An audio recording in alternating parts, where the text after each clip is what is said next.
Iš tikrųjų, personalistinės partijos irgi yra būtent tarpinio laikotarpio ir šitos krizės reiškinys.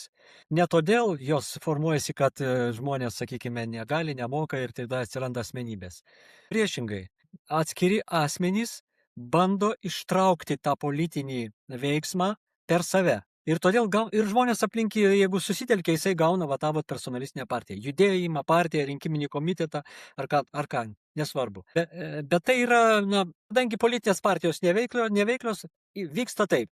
Kadangi politinė partija krizėje arba jinai užsnūdus, tada tas, kuris turi valią, norą ir energiją, jisai tą, taip sakant, partiją senam kevale padaro judėjimo aplink save. Bet aš nesakyčiau, kad viskas eina į tai.